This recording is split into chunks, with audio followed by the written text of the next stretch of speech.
Биздин көчөдө 5 та үй күйгөн. Мындай суп койгон, башы эгиз үйлөр күйгөн.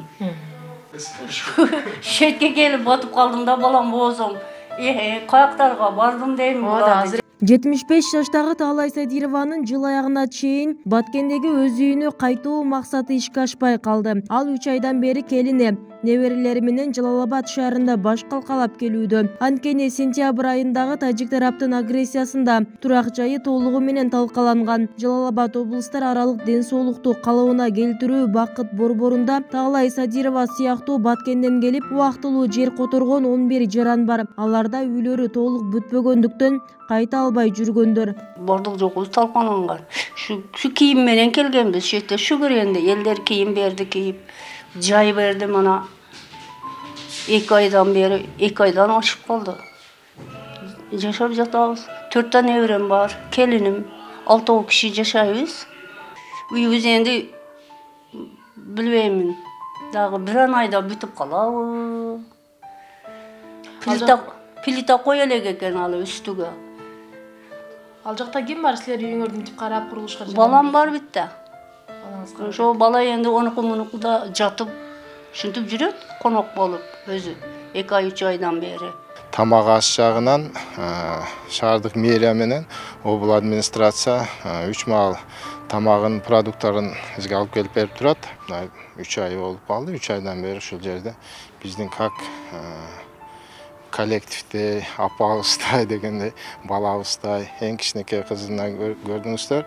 3 айында келген, азыр мына 6 айга жетип калды. Апабыз да 75-ке, 76-га мына берден чыгарабыз Кудай буйруса. Негизинен бардык жагынан андай кем өксүгү жок. Бул үй бүлөлөр сыяктуу Баткен облусунун 3781 тургуну учурда ар жакта баш калкалап жүрөт. МАМ курулуштун маалыматы боюнча Баткенде 420 үйдү кайрадан куруу муктаждыгы жаралган. Жыл аягына чейин бүткөрүү пландалган. Деген менен курулуш иштери көңүл жылытпай келет. Тагыраагы ошончо үйдүн болгону 2-өсү гана бүткөрүлгөн. Жоопкерчиликти башкы подрядчы катары Аманат Курулуш Инвест компаниясы колго алган. Ал 34 субподрядчы жалдаган. Графикке ылайык иш аткарбагандыгы үчүн аталган компанияга бир канча ирет эскертүү берилген. Эки облус боюнча 2 үй бүттү, бирок документациясы эксплуатация вот бүт элек. А так жумуштар аяктап, ошол 2 үй болгону. 2 үйгө кирип жашап атабы ошондо, Кирейин деп атышат да ооба. Азыр жанагы кире бериш жердеги жумуштар калды. Ген подряддык уюм графиктен калып атат. Мен жана айтып кеткендей 92 акт колго берилген. Графикти биз күчкө салып эме болгон жокпуз. Өздөрү берген ошо график боюнча. Толук каржылоо болсо, толук бир да күн кармабай алардын счетторунда бар. Эртерээк бүтсө деле болот эле менин оюмча.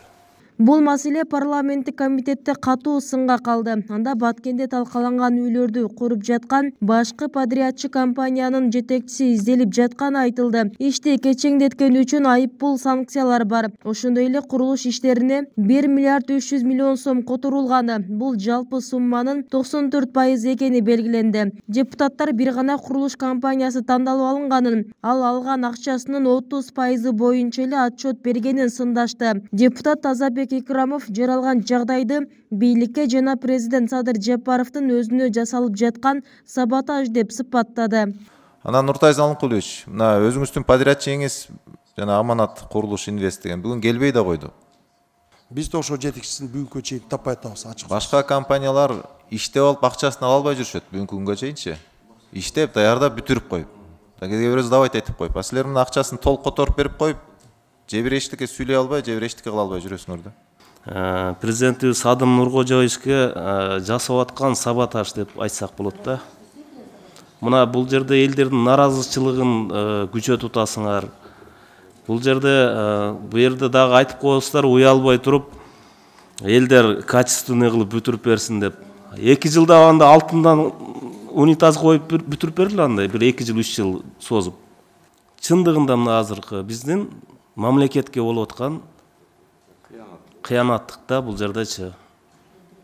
Мына ошо жерде кыйналып аткан элибизди бир мындай ойлоп да койгон жоксуздар да. 2 үй бүттү дейсиздер. октябрдан баштап. Алда документи бүтө элек, аны да тапшырып элекпиз деп атасыңар. Уят нерсе, өтө уят нерсе. Баткен облусунда талкаланган өрттөлгөн үйлөр кийинки жылы жазында толук курулуп бүтүшү мүмкүн. Учурдагы даярдыкты эске алганда 26 гана үй ушул жылдын аягына чейин бүтөөрү болжолдонууда. Иш кечеңдегенинин себептери катары подрядчы компаниянын кесипкөйлүүлүгүнүн жетишсиздиги, куруучулардын аздыгы, күн сууктап кеткендиги жана курулуштун ченемдик нормаларын сактоо муктаждыгы көрсөтүлөт. Кошумчаласак, Кыргыз-Тажик чек арасындагы ок атышуу 14-сентябрда башталган. Ал эми 16-сентябрда абал курчуп кеткен. Жаңжалда Кыргызстандын 63 жараны курман болду. 206 адам ар кандай жарааттарды алды. Куралдуу жаңжалда 140 миңге жакын адам үйлөрүн таштап качууга аргасыз болгон. Бүбүсара Орозалиева, Шерзат Эгембердиев, 7 канал.